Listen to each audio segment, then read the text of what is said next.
Hey guys, welcome back to Beast Quest with special number 10, Ferrok the Iron Soldier.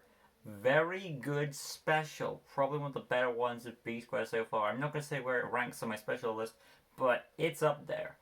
This is very good. This is a very great book. So, like always, in-depth story analysis and my overall thoughts on this epic adventure. And if you haven't, make sure you've read the book before watching this review for obvious reasons, because it contains full in-depth story analysis. So, that being said, like always, let's get to this. Tom was having a nightmare of a fiery foe being about to attack him. Tom awoke to see it was just a nightmare, obviously.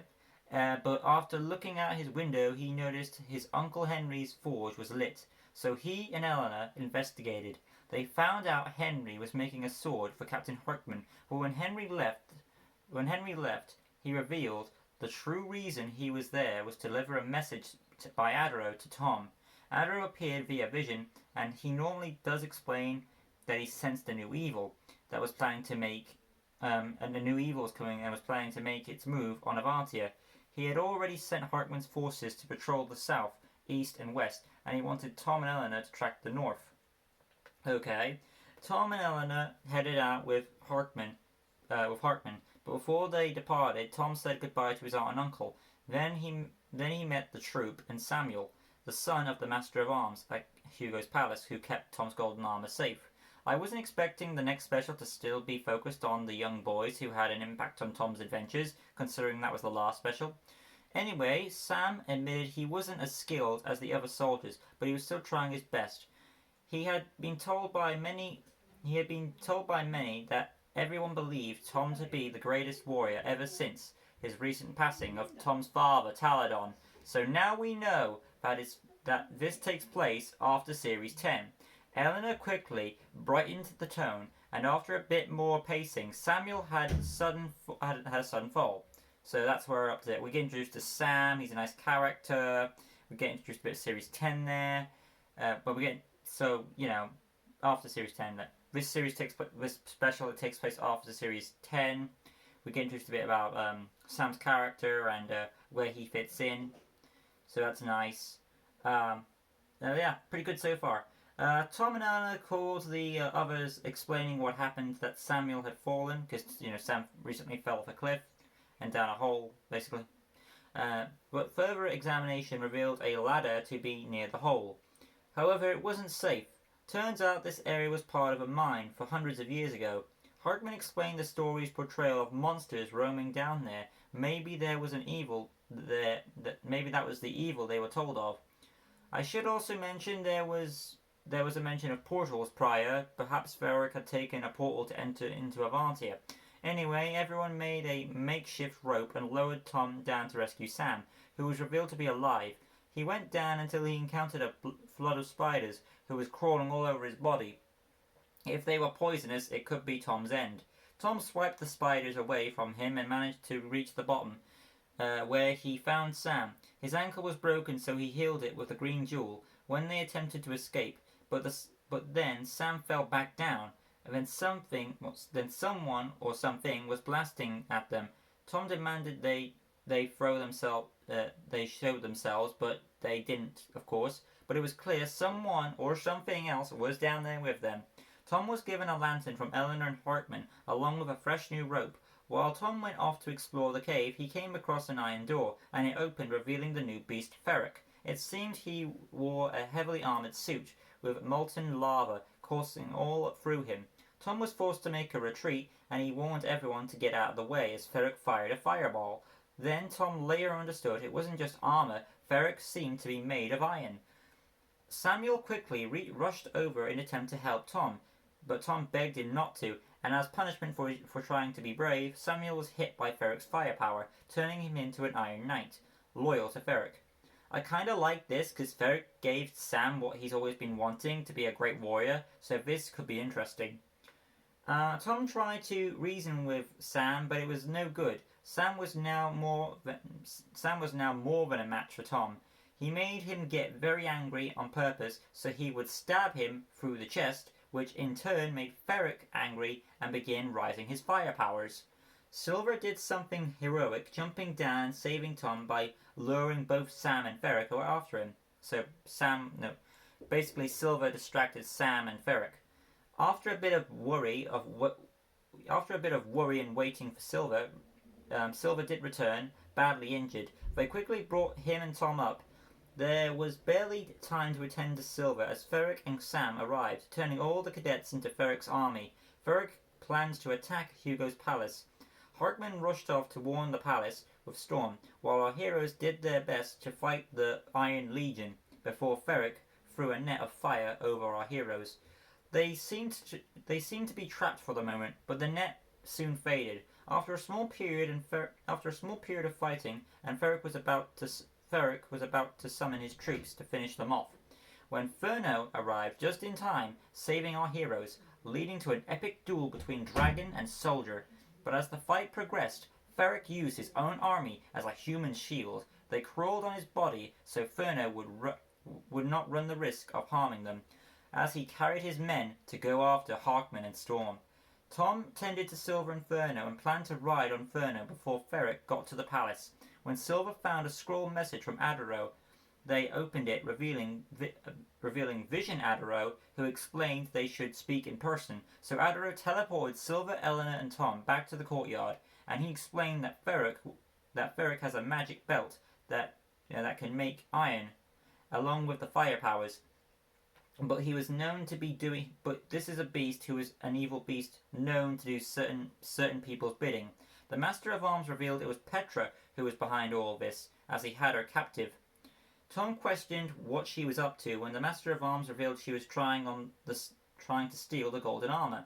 She said after the defeat of Malvel she was trying to fill his void, basically. But in all honesty, she should know that she can't wear the golden armor because she's not a good person and only good people can wear it. Anyway, she didn't seem to care if she was caught, as the beast she resurrected had enough firepower to take them all down.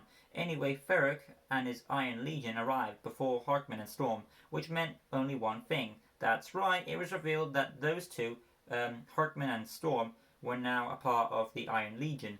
Tom summoned Epos to attack them with her fire, but that just made Ferrok stronger and bigger. Great. The battle began as the Iron Legion began climbing the castle. Everyone did their best to push the Legion back. It seemed their forces was too strong. Epos attacked Harkman and Storm, knocking them into the water. While Tom was worried, he knew it had to be done for the kingdom. Then Samuel made his move on the king. This made the king fall, but he was okay. Sam told Tom to join them, because it's the winning side. But Tom stood tall, and despite the odds against them all, he still believes they could pull off this win. Now, after a few bashes, Ferrok had entered the castle, and now the situation got worse. Adaro tried his best to push Ferrok back, only to be overpowered himself and flung back. Ferrok began turning more Avantians into his Iron Legion. Tom had a risky plan to give Petra and Ferrok what they wanted, the golden armor, because Petra did mention in a prior chapter that the armor was not intended for her but someone else. I'm guessing Ferrok, which again it wouldn't work, so why give it to Ferrok at all, because he's evil as well. Anyway, Tom planned to surprise them when they were near the golden armor. He just hoped his plan didn't backfire. So Tom went into the armory, and it wasn't long before Petra and Ferrok blasted their way in. Tom planned to stop them with Eleanor behind them. Petra thought she could win, but Tom tricked Ferrok into charging at him full force, and he fell out the armory into the moat, where his armor body rusted, and he sank to a watery grave, shrinking back to his normal size, which was that of an average human. Anyway, Petra escaped, and our heroes gathered up the armor before the armory caved in on them. But they wondered what happens to the fates of Ferrok's victims. So Tom scoured through the wreckage and found Sam, and yes, he saw he was all right along with the rest of the people. The spell was broken. Tom explained he wasn't responsible for his actions, and later it was revealed Harkman had captured Petra. She was banished from Avantia for all her actions, but Tom knew she would probably return some way, along with many more forces, because it's just a life in Avantia for them. But yeah, there is my little scuffle on my little thoughts on Ferrok, the Iron Soldier. A few scuffles on my analysis proportions, but basically I did pretty well in the story. But as you can tell, I really enjoy the flipping plot. Um, like, every element gets a moment to shine. But first, let's go on to the characters and I'll explain a bit on why I like this one. So starting off with Tom, of course, this is mainly, this is more of a Tom book than it is an Eleanor book. Tom gets much to do. He's trying to save Sam. He's trying to save his kingdom. He's worried for his allies. He's worried for Sam. He's worried for Eleanor. He's worried for Silver. He's worried for Harkman. He's worried for a lot of people. There's a lot of pressure on him in this book. He's trying his best to save them all, but he has to try and outwit his old enemies and wit the new ones. There's a lot of pressure on Tom for this book, so it's pretty cool. Overall, I think Tom gets a nice, full-rounded character arc in this book. So, while he doesn't get much variety on a character arc, his one arcing of pressure is a good way to build the character. Eleanor, she doesn't get much to do. This is, once again, a Tom story. But what she does do, she helps out Tom in the final act. She helps out in the big fight. She does have a few moments of giving him things when he's down the cave. So she does have a few moments to shine. Petra, she's the main villain of this book ever since the defeat of Malvel after Series 10, I believe. So, yeah, she's basically trying to fill the power vacuum by raising her own evil beast to take over the kingdom and trying one of Malvel's old plots like getting the golden armor when it's kind of pointless because the armor wasn't intended to be worn by, evil people. Unless she's just trying to stop Tom from gaining the power, I don't really get her plan, but it's nice of her trying to fill in the shoes of one of Malvel's old plans. So, overall, it's a pretty good. And of course, she escapes, of course, and she does work. And she does work things away in a different manner. Normally, you see Petra in the book a lot, and she's like, "Oh, you'll never stop this plan of mine." But in this one, she takes it a bit differently. She stands in the background for most of the first act, and you only find out she is behind all this until the finale, where the castle war is about to take place. So that's interesting. Moving on to Samuel, who is basically the henchman of the book, kinda. Well, technically, majority of the book he was, so that's what I'm going to clarify him as. Now, at the first, you think he's going to be. I will give Beast Quest credit. Like, you think this guy's going to be another Eleanor replacement like Sebastian was, but no, he's he's the underdog hero. He doesn't have much experience, but I'm guessing at the end of the day, he's going to do something to help save the day. But no, they throw us a red herring, and turns out Samuel is the henchman of this book, as he's basically being the support for Ferrok, and he's siding with him, and together they'll do great things together. And he even tries to make his master even proud of him at times, where he tricks Tom into attacking him, making him stab himself, because he knows that Ferrok will get pissed off by doing that, and that will increase his power. So he's basically a loyal, not just an evil henchman, but a loyal evil henchman, which I'm guessing is due to Sam's good nature, making him an evil, loyal henchman, and that helps him become smarter too. Because, like, in multiple points in the story, he does things like where he tries to tackle the king, he beats Tom in combat, and if you look at the, I do have the cards at the back of this book, and it says that the Iron Legion is nearly as powerful as Ferrok itself, just 10% off. So basically Samuel is nearly as strong as Ferrok himself. So that's pretty awesome. So he's able to beat Tom easily. He nearly tried to kill the king. So, yeah. Samuel is going to be one of the highlights of the story, and then of course he gets redeemed for his actions.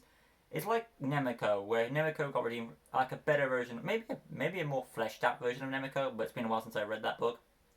But overall, I will say Samuel is probably one of the better henchman characters, even though it wasn't fully him, it was more like mind control, but still, he was a great henchman and a good rivalry for Tom, and I feel like Ferrok, it's a nice twist. You got this weak warrior who's nothing, and he becomes suddenly nearly as powerful as a beast.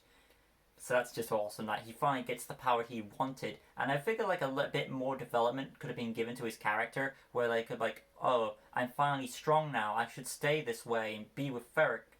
But no, he never fully grasps that. He's willing, after the powers left him, he doesn't feel sad at all. The only thing he feels sad about is what he's done. So, that's that.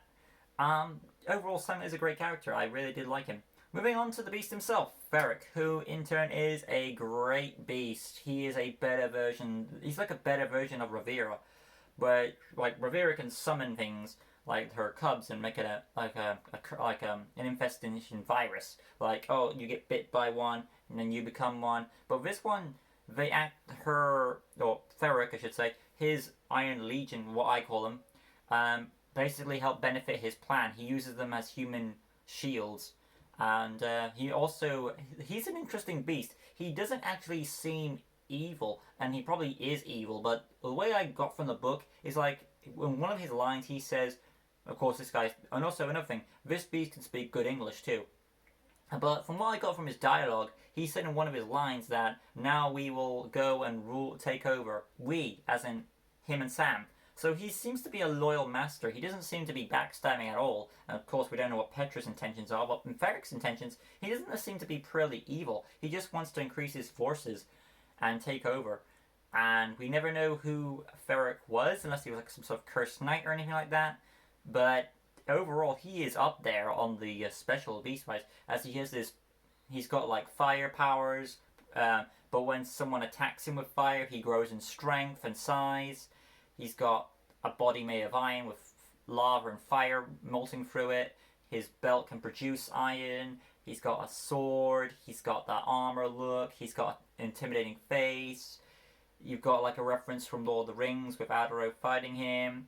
You shall not pass, of course. You get a lot of stuff in there as well. The character, he's intelligent. He turns the cadets against him with the help of Sam. He's easily able to get under his way to the palace. He wrecks the palace. He takes his legion, leads them through, gets Harkman, gets Storm, gets and even more people in the palace, and he just topples through. He doesn't waste any time. He knows what his goals are. He knows what he wants. He's going to take it. And the reason why he's just going after the armor is because Petra made him do that. So that's literally his only reason. But as it stands, Ferrok the Iron Soldier to me is a very great book. I really did enjoy it. It's going to be really high on my list. Well, I'm not going to say exactly where on the list, but it's going to be up there as one of the greats. So Ferrok the Iron Soldier, I really did enjoy this book.